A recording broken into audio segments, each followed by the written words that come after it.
Hello and welcome to my video of my first project of my last semester.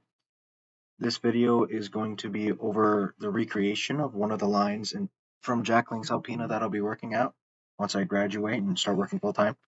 As this project is a mixed reality project, I have both a virtual environment within Factorio and a cabinet full of hardware that I use to control this virtual environment. My main goal with using the cabinet in this project was figuring out how to use the VFDs within it. There are 7 PowerFlex 40 VFDs that I used over Ethernet, and there was 3 Siemens VFDs and a PowerFlex 70 that was over discrete inputs that I ended up not using because I only had 7 conveyors that used an analog input. There are some conveyors that used a discrete input only because they're part of the checkware and the palletizer, and I cannot configure that within the Factorio software to take analog inputs to control the speed.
Now I'll be going over each part of the line, starting with the vision. The first part of vision that is circled is the camera. The camera is able to detect if the block is blue or green. The blue is the target block, and the green is considered a reject. The second piece to the vision is the pusher. If a green block is detected, it will pass the camera and line up with the pusher, then be pushed off, and it will be counted as a reject. The second section is the case packer. It has 2 sensors, the higher one being for the tub and the lower one being for the block. Once a block reaches the bottom sensor and there is a tub in the top sensor, the pick and place arm will reach over, lower to grab it using suction, lift it up, bring it back, and drop it into the tub. It will do this 3 times, then send it off to the checkware. When the case packer gets to a count of 3 blocks within the tub, it will pass over the checkware and it will weigh the tub, making sure there is not 2 or 4 or any other number of blocks within the tub. If the number of blocks is wrong, it will be counted as a reject and pushed off.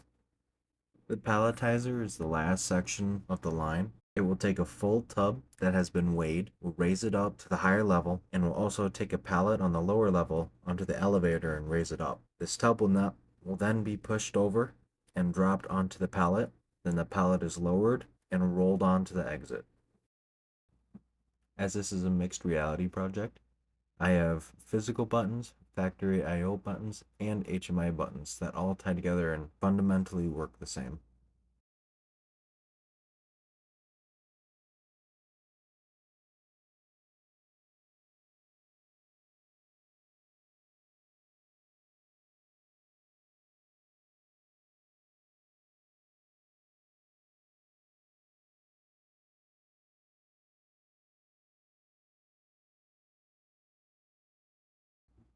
One thing that is common among production lines such as this is buffer zones in between machines. I have sensors along each conveyor. When a machine is clogged, it won't stop the entire line. It'll allow the machines beforehand to keep going, moving those tubs up into the next station, or if it can't get to that station, to the next open spot on a conveyor. Something that can be done while logged in to maintenance or supervisor is editing the speed of a conveyor. All you have to do is log in to maintenance or supervisor, click on which machine you want to change, then click edit above the conveyor you want to change.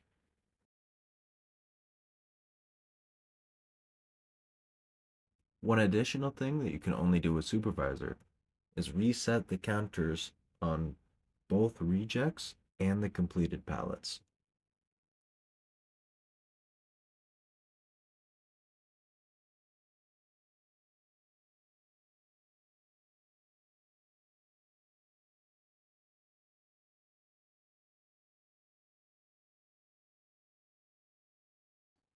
This is the cabinet that housed all of my hardware and components for my project.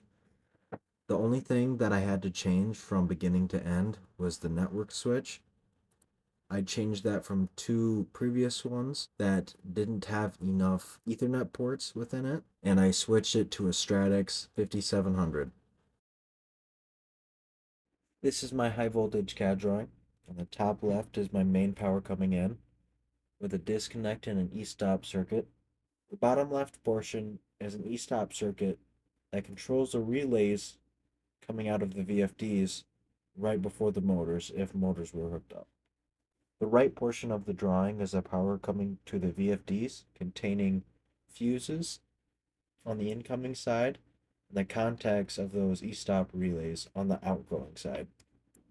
The portion in the middle has voltage going to a power supply, providing 24 DC voltage. A DC voltage from that power supply comes over to this CAD drawing. It powers the switch, HMI, and the point IO. On that point IO, we have 24 DC voltage going to buttons. The set of normally open buttons goes to the first input card, and the set of normally closed buttons goes to the second input card. Then we have an output card going to a set of lights. This is it for my project video. I hope you enjoyed. Thank you for watching. If you'd like to see people's final projects for the college programs, check more videos out on this channel.